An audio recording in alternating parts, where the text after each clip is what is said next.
आचार संहिता लागू हो चुकी है। जहां हिंदुत्व के नाम से भारतीय जनता पार्टी इस चुनाव का फायदा लेने की कोशिश कर रही है,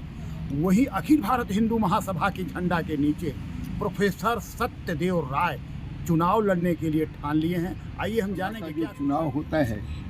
उसमें क्षेत्रीय मुद्दों से लेके अंतर्राष्ट्रीय मुद्दों तक पर चर्चा होती है, क्योंकि वहाँ के जो लोग आते हैं चुन के उस क्षेत्र के संसदीय क्षेत्र से जो प्रतिनिधि और लोकसभा में जो आते हैं वो बहुत बड़े बड़े डेलीगेशन में विदेश में भी जाना पड़ता है, तो उनके पास उस तरह की भी बुद्धि और सामर्थ्य भी होना चाहिए कि डेलीगेशन में जाएं तो अपने यहाँ की बातों को रखें। और आज दुनिया आईटी की वजह से, इंफॉर्मेशन टेक्नोलॉजी की वजह से बड़ी सी दुनिया सिकुड़ के एक छोटा सा गांव की तरह हो गई है। प्रत्येक व्यक्ति को उसके अपने अधिकारों के प्रति तो वो सचेत हैं और वो सचेष्ट भी हैं, लेकिन एक उनको कर्तव्य के प्रति भी जागृति आनी चाहिए कि उनका क्या कर्तव्य है।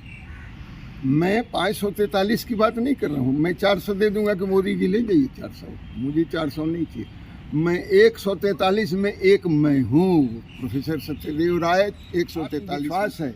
क्योंकि मैंने 4 दशक तक 35-36 साल तक मैंने भारत सरकार की सेवा की है, भारत सरकार की रक्षा मंत्रालय में रहते। कानून कैसे बनता है, क्योंकि मैं बहुत सीनियर लेवल पर था, इसलिए कानून कैसे बनता है, कैसे बिगड़ता है, कैसे संशोधन होते हैं, ये सब मुझे मालूम है। और मुझे ब्यूरोक्रेसी से काम कैसे लिया जाता है ये भी मालूम है। मैं जो प्लान बनाऊंगा वो मेरे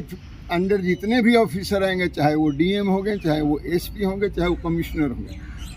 मैं अपनी वाणी के द्वारा, अपने बात के द्वारा, मेरी अपनी कम्युनिकेशन स्किल के द्वारा उनको ऐसे समझा दूंगा कि जितनी डिलीवरी मैकेनिज्म में जो स्लीपेज हो रहा है, जो 1 रुपया चल के राजीव गांधी ने कहा था कि 15 पैसा पहुंचता है, और ये जो 85 पैसा इधर पाइपलाइन में चला जाता है, उस पाइप को मैं सीधा करूँगा और वो 85 का भी प्रवाह मैं वहीं ले जाऊँगा जो टारगेट हमारा होगा। ये कामों के लिए ये कहेंगे कि हम आपकी आवाज़ बन के संसद में गूंजेंगे और रिवर्बरेट होगा, आपका अनुगुंज यहाँ तक पहुँचेगा। पहुँचाएंगे नहीं, आपके जो भी काम अधूरे हैं सबको मैं पूरा करूँगा। जो प्लान किया हुआ अभी तक नहीं वो फलित हुआ है, फ्रुक्टिफाई नहीं हुआ है, कहीं पाइपलाइन में पड़ा हुआ है, वो सब पाइपलाइन में साफ कर दूँगा।